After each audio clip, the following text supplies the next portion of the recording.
आदाब नाजरीन, मैं मोहम्मद तजम्मुल अली खान में आपका इस्तकबाल है। आज हम आपको आलमी खबरों में अहम खबर बताते हैं कि अमेरिका की जानिब से जिस तरीके से 2 रोज़ कबल जो बयान दिया गया था कि हिंदुस्तान एक माशी तौर पर मुस्तकम मुल्क है और इसे एड्स देने की ज़रूरत नहीं है, इस पर हिंदुस्तान ने अपना रद्दअमल ज़ाहिर करते हुए तशवीश ज़ाहिर की। वजारत ख़ारिजा की जानिब से कहा गया है कि हिंदुस्तान को एड्स इलेक्शन के लिए नहीं दिया गया था, जबकि वो पैसा बांग्लादेश के लिए दिया गया था और बांग्लादेश की बात कही गई थी, इसमें जिक्र किया गया है।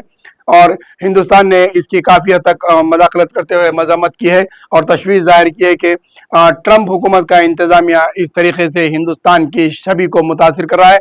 और हिंदुस्तान के बारे में मीडिया में जो चीज़ बात आ गई है कि 16 फरवरी को ट्रंप इंतज़ामिया के डोगी डाच की जानिब से हिंदुस्तान के लिए 20-21 बिलियन डॉलर की बात की गई है। डाच एक ऐसी ऑर्गेनाइजेशन है अमेरिका में जो है हिंदुस्तान और दूसरे ममालिक के लिए दिए जाने वाले एजेंसीज का फंड्स का तजरिया करती है। तो इस पर हिंदुस्तान ने अपनी सख्त तौर पर तशवीश जाहिर करते हुए मजम्मत की है। दूसरी तरफ हम अगर देखें तो ब्रिज बरकस इत्तेहाद टूट चुका है, ट्रंप का ये दावा है, क्योंकि टैरिफ की धमकियों के बाद जो है अमेरिका के साथ ताल्लुकात पर कई एक सदर का दावा किया है कि ये टैरिफ की पाबंदी आयद करने के बाद एक जो है ब्रिक्स इत्तेहाद जो है वो टूटने जा रहा है। दूसरी जानिब अगर हम देखें तो गजा की तामीर नौ पर बातचीत के लिए अरब कायदीन का इजलास मुनक्किद किया जा रहा है और अक़वाम मुत्तहिदा ने इसके तख्मीए के लिए तकरीबन 53 बिलियन डॉलर्स खर्च होंगे, इसका तखमियाना किया है, यानी कि 53 बिलियन डॉलर्स जो है गजा की तामीर के लिए शुरू होंगे। 4 मार्च को एक बड़ा और छोटी इजलास अरब ममालिक में मुनक्किद किया जा रहा है, जिस पर गजा की तामीर नौ के बारे में फैसले लिए जाएंगे। वहीं पर G20 वज़राए कॉन्फ्रेंस के अंदर जो है G20 वज़राए ख़ारिजा इजलास में अमेरिका ने गैर हाजिरी बताई है, क्योंकि ये बहुत ही अहम इजलास रहा वज़राए ख़ारिजा का G20 में, लेकिन अमेरिका ने इससे अपनी दूरी अख्तियार की है। ट्रंप के बरक्स ममालिक को 150% टैरिफ की धमकी दी जा रही है।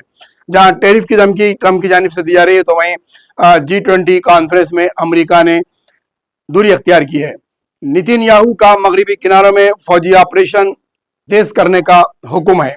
जहां नेतन्याहू की जानिब से मगरबी ममालिक में तल अवीव में 3 बसों पर धमकों के बात की जा रही है, तो एक तरफ बात की जा रही है अमेरिका और इजराइल की जानिब से धमकियां दी जा रही है, तो दूसरी तरफ अक़वाम मुत्तहिदा और अरब ममालिक की तरफ से जो है जंगबंदी और गजा की तामीर नौ की बात की जा रही है। 2 अलग अलग जो है खबरें अवाम के सामने आ रही है और आलमी तौर पर एक बहुत बड़ा मसला बना हुआ है। और क्योंकि ट्रंप के दूसरे मियाद के बाद से आलमी सतह पर काफ़ी हद तक तब्दीलियाँ लाई गई है, तो वहीं पर ज़र्रा मुबादला में अगर हम देखें तो वहाँ पर भी काफ़ी हद तक चेंजेस आए हैं और सेंसेक्स की मार्केट भी कल काफ़ी हद तक गिरी हुई नज़र आई।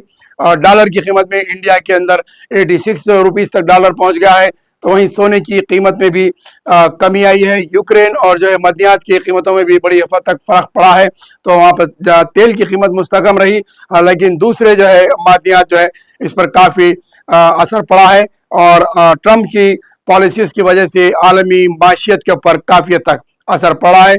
ये थे अहम आलमी खबरें। हमें इजाज़त दीजिए, हम इसी तरह से अहम खबरों से आपको आगाह करेंगे।